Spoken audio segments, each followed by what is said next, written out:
Well, welcome to the Storied Outdoors. I am Brian Gill, along with my co-host Brad Hill, and today we have a special guest, Patti Callahan Henry. Patti is New York Times and USA Today bestseller author of 16 novels and a podcast host. We're going to get into both of those a little bit later. She's the recipient of the Christy Award and a 2019 winner of the Book of the Year, the Harper Lee Distinguished Writer of the Year for 2020, and the Alabama Library Association of the Year Book of the Year for 2019. She is the co-host of and the creator of a popular weekly online Friends and Fiction live web show and podcast. She is a full-time author, a mother of 3 children, and resides in both Alabama and South Carolina with her husband. Patti, we are so glad that you're here. Thank you for joining us. I'm so happy to be here. It's always weird to sit while someone's reading your bio. Like, yeah, I think that's right. That's right. Yeah, I did that. Like, here's my whole life. Yeah. My whole life flashes before my eyes. I know. I'm like, wait, is that me? Yeah. So we called our podcast is the Storied Outdoors. And I'm not sure if you ever thought you would be on an outdoor podcast. I love it. My boys are big hunters and fishers, and good. I feel right at home. Well, good. Well, our podcast is somewhere between Lewis and Tolkien and Lewis and Clark. I love it. And so we're definitely focusing on the Lewis aspect of this today for C.S.Lewis. That's kind of your wheelhouse, right? You know, if somebody would have told me, 10 years ago, even 7 years ago, that's your wheelhouse, I would have been like, what are you talking about? And it wasn't deliberate that that's my wheelhouse. I didn't sit down and say, oh, now I'm going to become an amateur C.S. Lewis scholar. Right. What happened was I became fascinated with C.S. Lewis's wife, and her name is Joy Davidman. And she is this powerful genius and yes, complicated American poet who was an atheist and ex-communist and also married to another writer and had 2 young sons when she wrote a letter to C.S. Lewis in January of 1950. And their decade-long relationship was so fascinating. And I had never heard anybody really talk about it. Whenever anybody talked about Joy Davidman, she was the dying wife of C.S. Lewis in Shadowlands. Mm-hmm. And I wanted to tell her story. But in telling her story, of course, I needed to understand his story, because from the very first letter she wrote to him, their relationship changed both their lives and transformed both their lives. So as much as it's my wheelhouse, a tiny bit, it wasn't intentional, but now it is. So there you go. Yeah. Patti, I grew up in Monroeville, Alabama. That probably rings a bell for you. Been there a few times. Been there a few times. A lot of history there with Harper. Yeah. And my mom's a native and grew up there. And my granddad's barbershop was on the square facing the courthourse. So what a distinguished award that you got there. And that's awesome. And well, what's amazing, Brad, is when I was awarded the Harper Lee Distinguished Writer, I was, overwhelmed, of course. Sure. Any Alabamian would be. Yes, I was very overwhelmed and grateful and overwhelmed. But they give the award in the courthouse. Oh, wow. Mm-hmm. And so, they hold the Alabama, they hold a festival there every year. And I've been to the festival a number of times, but this was in the courthouse. And y'all, it was end of March 2020. It is the last thing I did before the world shut down. And there we are in Alabama, for a ceremony. And we were like, are we allowed to shake hands? Are we allowed to hug? Nobody was wearing masks yet. That wasn't so many questions yet. But it was right. Monroeville was the last place I was before the world shut down. How about that? Yeah. Well, that's awesome. I was curious as you were talking earlier about, not considering yourself in the wheelhouse of Lewis. How did you first encounter Lewis, and what was that like for you? So I grew up, my father is a pastor. And so I grew up with my house, covered in books. And of course, so many of them were C.S. Lewis books. Mm. And I was a very avid reader. Some might have called me a bookworm nerd. And I would read anything. If there wasn't a book around, I'd read the back of a cereal box. I didn't care as long as I was reading. So I grabbed his books off the shelf when I was quite young.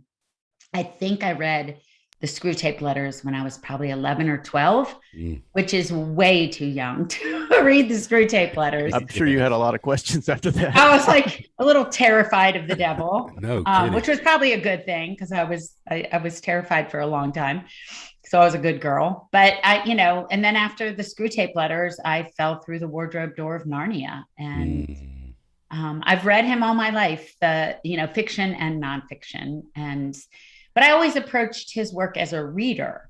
I never approached his work or his life as something to study, as a biography. In fact, I don't think I thought much about his life until I started to write about his wife in Becoming Mrs. Lewis.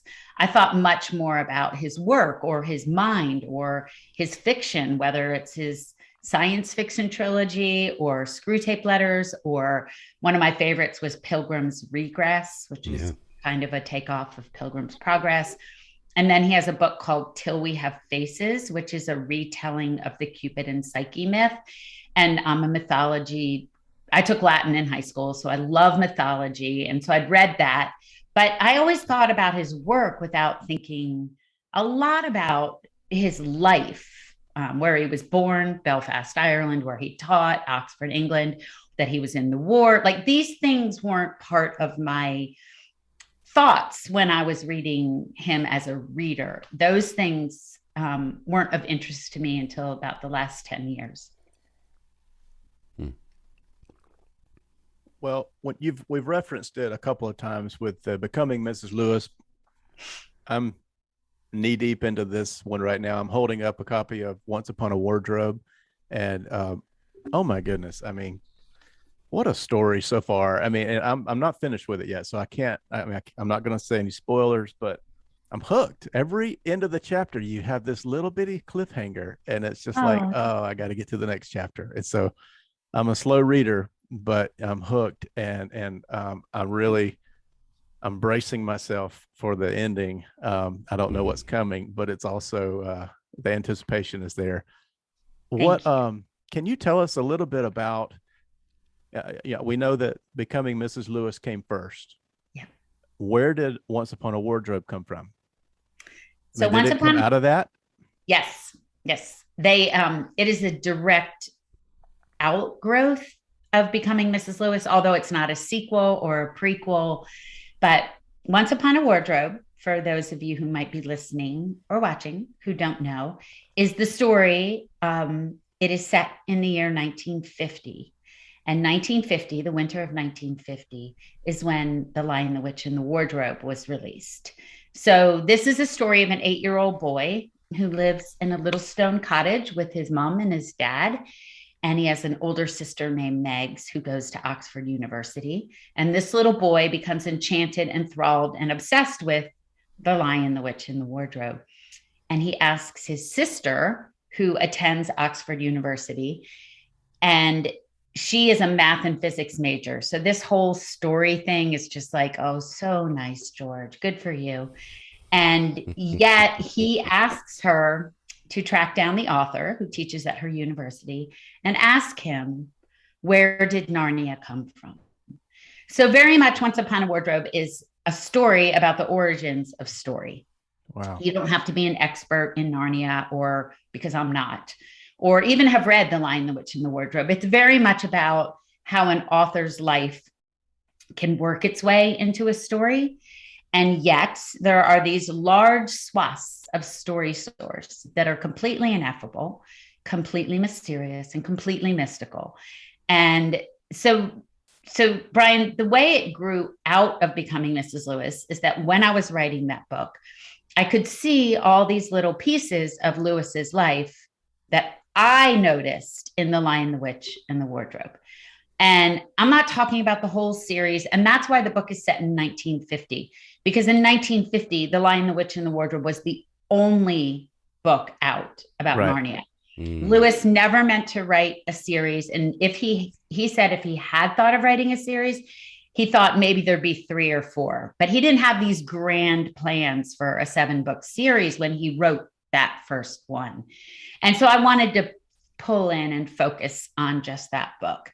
And I chose what I thought were the 7 moments I could see in Lewis's life that I could also see in The Lion, the Witch, and the Wardrobe.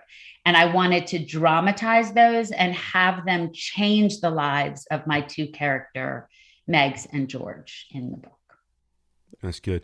I was in doing a little research and kind of trying to understand who you are, because I haven't read either of these books. They've certainly been on my radar.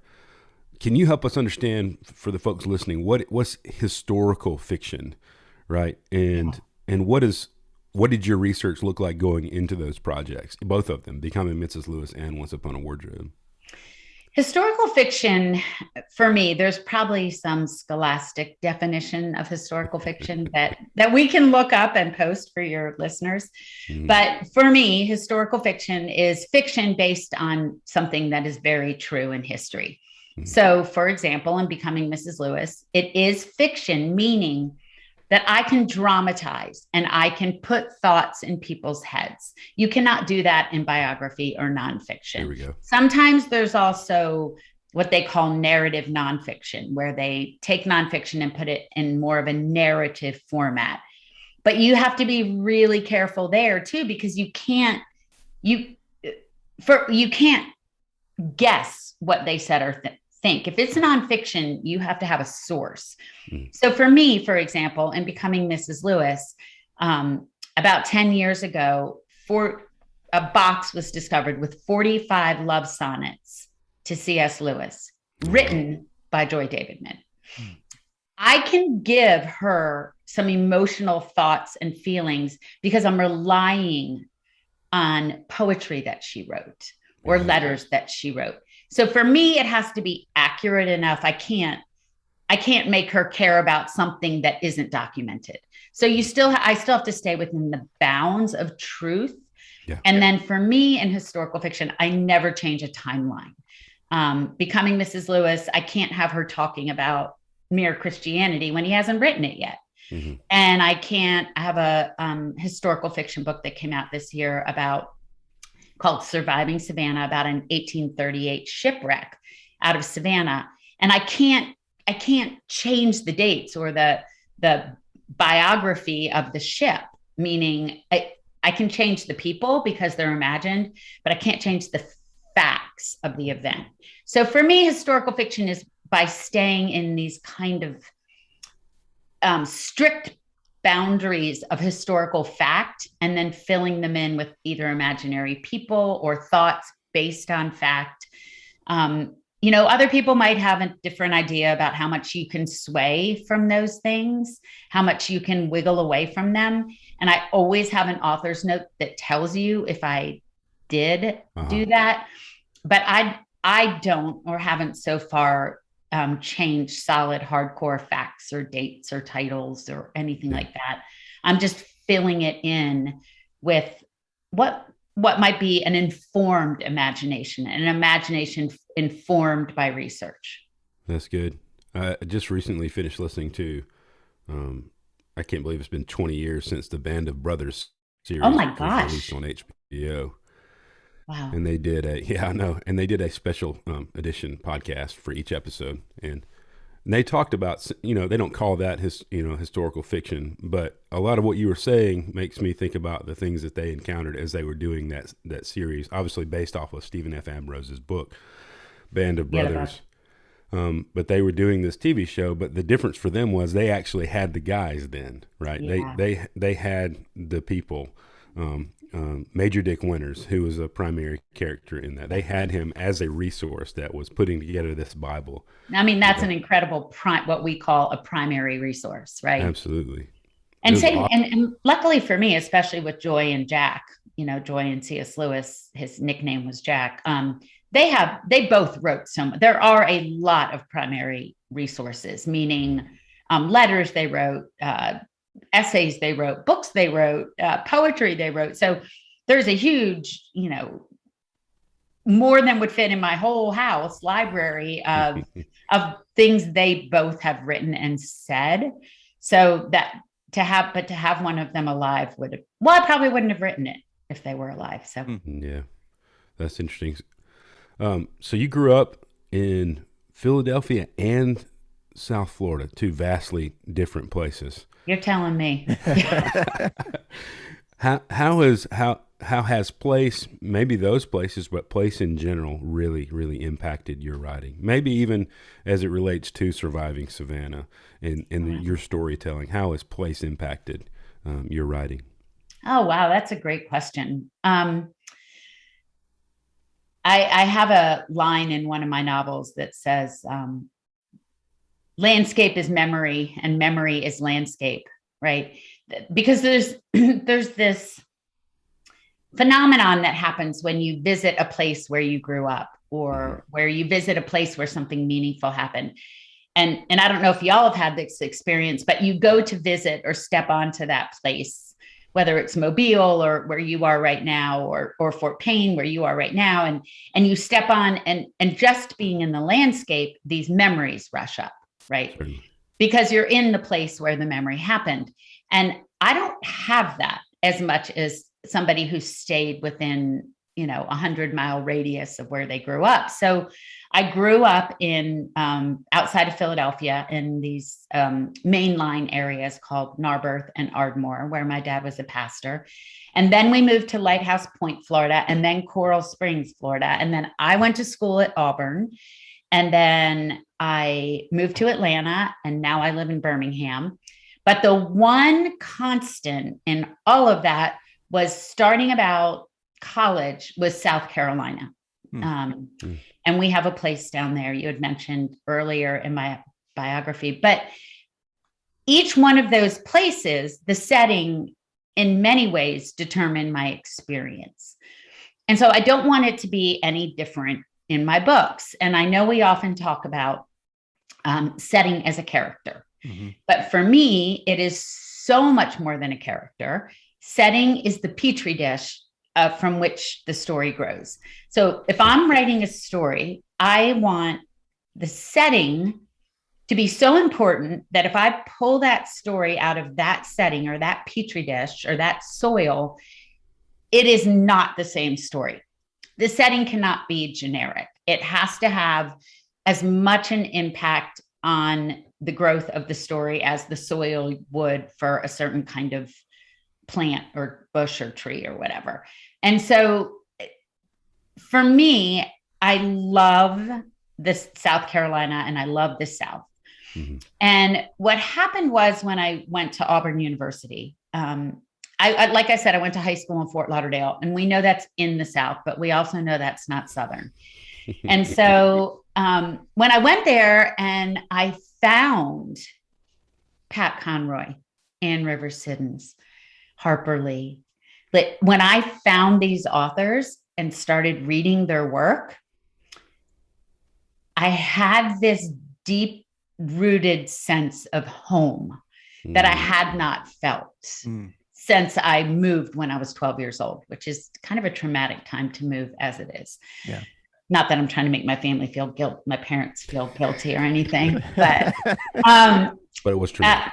But it is traumatic to move at 12 years old in the 70s when there's no, there's no internet, email. You can write a letter, but they all forget about you. You can't call each other. Long distance is like $2,000 a minute in 1976. Collect call business it was right there. You take a collect call. Yeah, exactly. What is that? We don't even know what that is anymore. And then a kid takes the collect call and the mom gets the $300 phone bill. So it was so a sense of place for me, I think, in any of my works that you read, whether it's my contemporary fiction or my historical fiction. In Surviving Savannah, the history of Savannah is as important as the story of the shipwreck, because there's a I hold modern day Savannah up against 1838 Savannah, and try to kind of hold this mirror up to each other. What's changed? What hasn't? How do we address a complicated history? How do we break the past free with truth from all angles and look so that the modern day doesn't repeat it? And then, for the Lewis books, there's no way that you can't have Oxford and England and Ireland be so imbued in the story because, for Lewis especially, place made him who he is. He said, no matter where he went or what he did, I'm not quoting exactly, but that he was always a Belfast man because he was, born and raised in Belfast. Yeah, I love you referenced it, but it was one of the things that I had connected to immediately was that quote that you referenced, and I want to read it in its entirety. Landscape holds our collective memories in the curve of its hand, offering them to us whenever we pay attention. And at the same time, we hold landscapes in the hidden places of our individual memories and stories. And I love that so much. Wow. Did I write that? That's pretty good. Dang. Pretty good. But when you spoke about the Low Country, there was something that you said. The land will yield some of its mysteries to us if we listen closely enough. What, for you, Patti, I'm not talking about your writing or your stories, but for you, what mysteries has the land yielded to you, and how have they shaped your storytelling? Oh, wow. I have to dig out my journals for that one. I think I know that the Low Country, especially the landscape there and in England, to be honest, opens me up to something that's more myself. How do I make this understandable? There are certain places and spaces where we can connect with who we are inside, with whether you want to call that your divine spark, your true self, what Richard Rohr might call the eternal diamond, or maybe that's Thomas Merton. But that kind of true self, divine self. I think it was Merton. It was Merton. Yeah, that was. It's just Rohr quotes Merton all the time.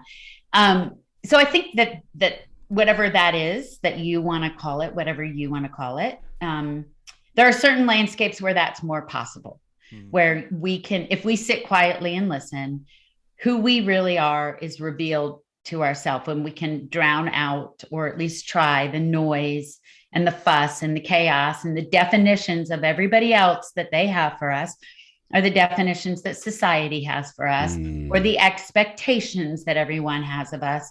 And there are certain places and spaces that allow us to do that. And for me, the Low Country and the countryside of outside London do feel that way. Some people call those thin spaces, where the world is a bit thinner, and we can, if we take the time and quiet ourselves, we can tap into that. And so when I talk about the land being able to reveal its mysteries, I think it's more so that the land's revealing who we already are. It's, I like that. We're part of something so much bigger. That land was there before we were. It's going to be there after we leave. And it holds its own history of all mankind, of which we're connected to in one web. And so I think that the mystery of that alone is better felt in certain places. And I think those places are different for different people. Yep. For some people, that's the desert, where I'm in the desert and I'm like, oh my gosh, it's so hot. Yeah. And there's no trees and I need to leave. I don't like this, So, but some people get to the desert and they're fully present. So I think it's different for all of us. You mentioned England a couple times. Pardon? Yeah, I'm sorry. Go ahead, Brad. I just wanted to close that thought by, that's at the heart of what we care about in this conversation for the Storied Outdoors, because we end that byline with a podcast somewhere between Lewis and Tolkien and Lewis and Clark, finding clarity in the stories we tell and the adventures that shape us, right? Yeah. And the outdoors is that place where that seems to be. Like you said, that membrane is very thin in certain places for me. Yes. For both Brian and I, that usually involves a mountain stream somewhere that has trout in it. Rivers. Yeah, Rivers. rivers are a big deal to us and for us, and a big part of our story. And so that certainly resonates with me when you say that way. And so I I really like it. appreciate that. Thank you. Yeah, rivers. I think my bio on Instagram is a little of this and a little of that and a whole lot of rivers. Yeah. Yeah. I like that. Yeah. You mentioned England a couple of times. What did you spend some time over there while you were researching for your Becoming Mrs. Lewis and Once Upon a Wardrobe? I did.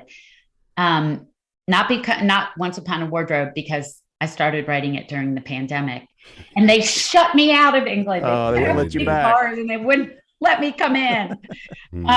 But the Once Upon a Wardrobe is set in the same time and place as Becoming Mrs. Lewis.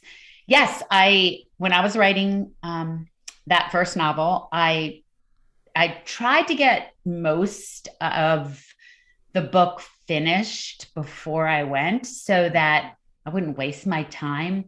So what I did was I got a nice malleable rough draft.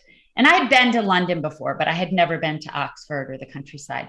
And I organized a trip. My husband went with me, and it was called In the Steps of Joy. Her name was Joy Davidman. And I went every single place that's in the book, except for Edinburgh, Scotland. And so I visited each place that she visits in the book. So when I walk into the kilns for the first time, I'm walking into it pretending I am her. What would it feel like to walk up to C.S. Lewis's green door and ring the bell for the first time? What would it feel like to walk into the Bird and Baby and see Tolkien and Lewis and all of his pals sitting around a table in the rabbit room talking about literature?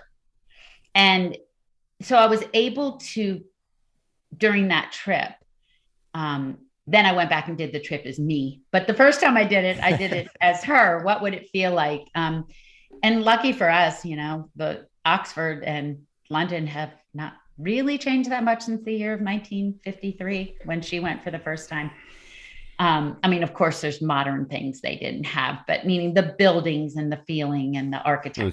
Street names and all that. Street names, architecture, libraries, museums, they're same.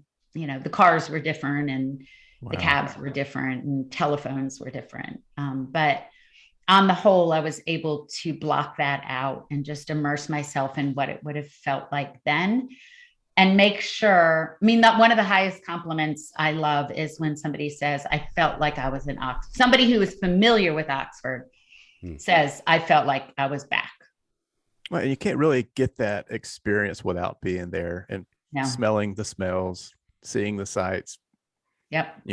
Feeling the textures. That I think that adds so much to your writing and to the experience of the reader, like you just said. So, when you talk about C.S. Lewis and you're in that world and you're looking into letters and books and everything, it's hard to disconnect C.S. Lewis from his contributions to Christianity and faith. And how did that play a role in your writings? And you're having him he's almost an outsider in some of these books. His main character, one of the main characters in Once Upon a Wardrobe, but he's also not the main character. And so how did faith play into some of your fictional aspects of this as well? Oh, 100%. The reason Joy Davidman wrote to him is because, the book begins with what she called a numinous experience. She was an atheist, and her husband had what we would now call PTSD from the Spanish Civil War. He was a very famous novelist. He wrote kind of, never know the right term, noir. He wrote, in fact, he had a very famous movie in the 40s called, oh my gosh. Anyway, his name was William Gresham, and Bradley Cooper is remaking that movie right now. Oh, wow. But the original movie was really well known at the time, and he was quite famous. And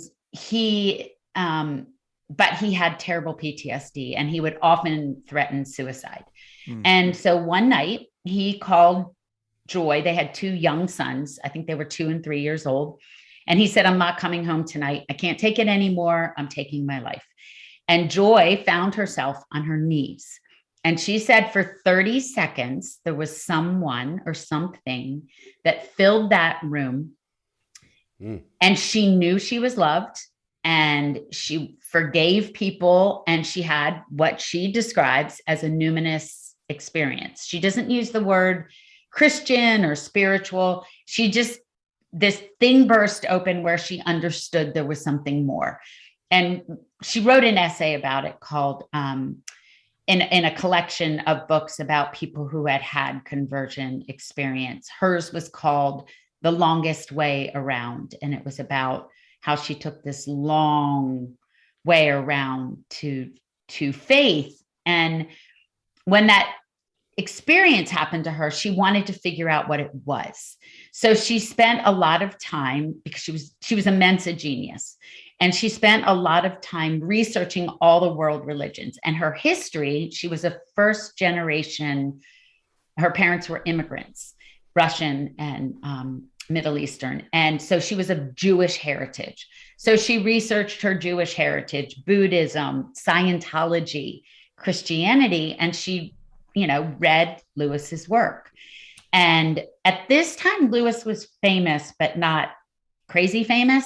He was on the cover of Time magazine, but he hadn't written Narnia yet. And he had a man in the United States named Chad Walsh had written an article called Apostle to the Skeptics. And it was in Atlantic magazine. And Joy was a writer. Her husband was a writer. And anyone who was a writer read Atlantic magazine. And she read this article, Apostle to the Skeptics. She contacted Chad Walsh, who gave her Lewis's address. And she wrote to him and said, I need to understand what is happening to me. And they started a pen friendship. So of course we have to explore his faith. You cannot explore Lewis's life without exploring his faith, and your own for that matter. And so Joy's entire transformational journey, from atheist married to an alcoholic with 2 young sons in America to the wife of the most famous Christian apologist of the 20th century, like that is a journey. So that journey of faith and doubt and questioning and intellectual, and one of my favorite quotes by Joy is when she says that she realized that life is too intense to be endured with logic alone. So Lewis's writings brought her to questioning, but it was their relationship and what happened in that crazy story that brought her to faith. Wow. That is so fascinating. So you mentioned, exploring your own faith and through Lewis's writings. I've found that Lewis is able to articulate so well things that I can think, but I can't say. And it's especially about my faith. And, how was that experience for you going through this with your personal faith? I've read him for so long. I'm almost envious of people that come to him clean and clear, right? Yeah. That haven't always read his work and can feel the impact. But you're right. He can say things so much better than we can. And one of the things he talks about, and I think it's the reason, Brian, what you're talking about, that he can get to the heart of the matter in ways that most of us have trouble. He calls it getting past the watchful dragons. And what he means by that is he tries to write so that he gets past our logic and our arguments and our rationality. And he does that, especially in his fiction, through imagination. And he says that imagination is the organ of meaning. And I believe that the way that it changes us spiritually is by sneaking past our own watchful dragons. Shifting gears just a little bit, I want to talk about friends in fiction. Oh, okay. I love talking about friends in fiction. I am fascinated by that. And, I came in, I found this Friends in Fiction podcast writers group, and I was thinking, okay, what is this? I was kind of on the front end. There had not been very many episodes of this. And it was Okay. like And you now said, we're at 101 episodes. So I'm telling you, and you're, can you just kind of tell us how it all came about? Where did you ladies meet? Tell us a little bit about that. I'm fascinated with it because I love the thought of community of writers and readers. So go ahead. oh, wow. In March of 2020, we all know what happened. And the world shut down, and we had I have a group of writer pals, and you use the exact right word, community. I mean, often when I'm asked what my favorite thing is about being a writer, people think I'm going to say being the Harper Lee Distinguished, right? Or seeing my name on the cover of a book. And those things are amazing. But the best part about being a writer, whether it's a songwriter, we just had a podcast on storytelling is songwriting, and with Kim Ritchie and Gretchen Peters. And it's so good because it's not just about writing novels or short stories. It's that writing builds community, right? Because story builds community. And all of us, my pals and I, my writer pals, we might complain, but we love being on the road. Just like a band might complain, but they love being on the road because you get to see the reaction, meet your readers, be part of something so much bigger than being alone in your office all the time. And 5 of us had our book tours canceled in March of 2020.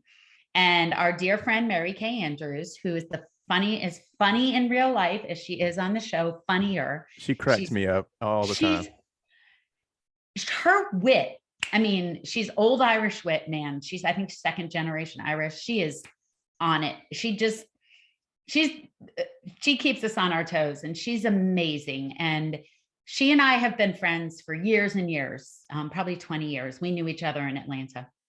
And she wrote to us all on an email and said, let's get together on a Zoom and talk about this. We have to figure out what to do. We all 5 just had our book tours canceled. And we got on a Zoom and we had so much fun, and we were laughing so hard that Mary Kay said, her real name is Kathy. Kathy said, I think we should put this on Facebook Live. I was like, who's going to care what we're talking about? She's like, let's just do it. If 2 people show up, whatever. So we did it on her page. And if you can find that episode, it's old. I think it's in the archives. You can see her daughter crawling on the floor, trying to get the tech connected because it was on Mary Kay's page. And Mary Kay is wearing this gorgeous purple silk shirt. It was her pajamas. And because we didn't think anybody would show up, right? You're muted, Brad. I can't hear you. Nobody's going to come do this. No one's listening. Nobody. Why would they show up to hear us talk about this, right? Well, they did. And so about 3 episodes in, it was our friend. So there's 4 of us now. It's Mary Kay Andrews, Kristen Harmel, who writes historical fiction, and Christy Woodson Harvey, who writes contemporary fiction, just like Mary Kay Andrews. So we have 2 deeply embedded historical and 2 contemporary. We're all completely different. We have someone in their 30s, someone in their 40s, someone in their 50s, and someone in their 60s.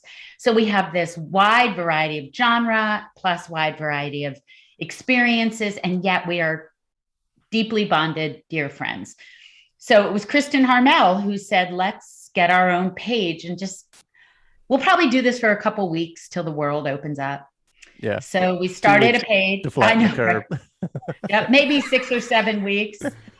And till we flatten the curve. That's right, Brian. Oh my gosh. We're going to look back. We already are. Just die laughing. Anyway, so we started a page called Friends and Fiction. If we'd had more time, we probably would have brainstormed a few more names, because every time you say that, it sounds like a friend's infection, but Friends and Fiction. And Siri always thinks I say friend's infection. So we started and we thought we were hot potatoes when we had 5,000 members, and we're now at 60,000 members. We have an every Wednesday night live show where we support independent booksellers and interview another author. If you name one of your favorite authors, we've probably had them on. Our 101st show was last week. We now have a Friday, the shows are a podcast, but then we also have a Writer's Block Friends in Fiction podcast with a librarian named Ron Block. So on the show, it's 99% fiction. On the podcast, we interview publishing experts, nonfiction, memoir, cookbook. And then we have a book club group that broke free and started their own with us. They didn't go rogue. It's called the Friends in Fiction Official Book Club. We're now, because the world's opening up a little, we're doing live events. We're headlining the end of the Savannah Book Festival. We're doing big things in Wild Dunes. And it's just been extraordinary. And I mean, the tagline is for New York Times bestselling authors, endless stories. And if you love stories from books and the publishing world, you're in the right place. We give a writing tip every week. Well, we have our guest give a writing tip every week. And it's just been astounding. And something we thought we'd do for 6 weeks. It's coming up on, 19 months and 101 shows and another 30 podcasts. And I think the biggest benefit yes, it's about us because we do the work, right? We're the face of it. We do the work, we do the interviews, but really it's about the community, as you know, because you have a podcast. You guys can talk to each other all you want, but it's the community that actually makes you a podcast. Right. And our community is astounding. It is kind, it's interesting. And if it's not, you get blocked. And it's really, we just had a big article in Publishers Weekly, and we were honored for our 100th episode. But it's built an astounding community. Even if we went away, I have a feeling they'd keep going even without us. So it's fascinating. Cool. It's fascinating with just watch, I follow the Instagram and Facebook and all of this. And it seems like every month somebody's publishing a book. I mean, there are so many books being churned out of Friends in Fiction. And it's like, good grief, this is a full speed ahead freight train right now. It is really good. Thank you. Well, there were 5 of us to begin with. Now there's 4. Our dear friend Mary Alice has stepped away for now, but last year was insane. Between the 5 of us, there were 9 books that came out last year. Wow. That's what we did during the pandemic. We wrote. So all of us had 2 books, except Kristen, who had a huge historical fiction book called The Forest of Vanishing Stars. But next year, only 2 of us have books out, and I'm not one of them. So both Mary Kay and Christy have a book out next year, but I'm playing catch up. So. Oh, wow. Well, you mentioned your husband and sons liking to be in the outdoors. Is there anything that you do in the outdoors? We know we focus a lot about C.S. Lewis, but we don't want to neglect finding out that you're some avid fisherman or fisherwoman. So. No, I am not, but I am a big hiker, walker, outdoor, nature, can't do without it. But when it comes to catching or shooting something, I'm not your girl. You're just enjoying the outdoors as your game. Yep. Well, I love to kayak and hike and all those things. But yeah. One of the things we like to ask all of our guests is, what is your next adventure? Oh, wow. So this episode will air in 2022. And so it could be something happens between now and then, or it could be something that's happening next week. So what's your next adventure? My next adventure. So sorry for those of you listening in 2022. I'm stuck right now in 2021. And my next adventure is that my daughter and her 2 babies are coming home to spend a month with me. They live in Hawaii, so I don't get to see them as much as I would like. And so my daughter and her 3-year-old and 6-week-old are coming home, and husband are coming home for a month. And so my month of December and into January will be filled with all the innocence, naivety, and chaos of having little ones in the house again. And I'm really excited. Oh, But so work-wise, I'm just starting something new, and I'm kind of loving it. what? So we'll see. I think that's the best part. The best answer to that is I don't know what's going to happen next. So But you're starting something new. Does that mean there's a new book in the works? Yeah. Okay, and you're keeping a tight lid on this one. zipping. Okay. All right. Okay, well, we're looking Ooh, the forward to anticipation's building. Oh, hearing you're funny. Well, Brad, you want to Yeah, man. you like to close us out so well. So good. Thank you so much, Patty, for Oh, taking this was time so to join us. fun. Yeah, it flew by. It did fly by, and I so enjoyed it, and I'm looking forward to diving in myself to a couple of these books. But getting to know you has been such a pleasure today, and so, man, we're so honored for you to take time to chat with us. Thank you. I'm so happy to talk to both of you. I wish it was in real life. Maybe someday. Maybe someday. We, as you said, and I appreciate the way you worded it, we wouldn't have a podcast without community, without the people that listen. And so we're thankful for everyone that listens and comments and sends us messages. Just so blessed by and encouraged by these conversations. And I'm looking forward to each person, and I get to know people like you. We recently talked to Charles Martin. Oh, he's one of my dear friends. I love him. We we talked with Andrew Peterson, and so Yeah, getting to meet each of these folks and have these conversations has been so rich and so encouraging. I had a couple of friends here in Mobile who are writers that were so blessed by some of the things that they've said, and I know they will be blessed by some of the things that you have said to encourage their writing. And so thank you, and it's been a real pleasure to have these conversations. As we always say, we hope these conversations encourage people to write their own stories and share their own adventures in the storied outdoors. If you've enjoyed this podcast, take some time to leave us a review, leave us some encouragements, and share the conversation with a friend. Possibly you have a writer that needs to know who Patti Callahan is, and share this conversation with them so that they can be blessed like we've been blessed by this conversation today. So thanks so much. Again, write your own stories, share your own adventures in the storied outdoors.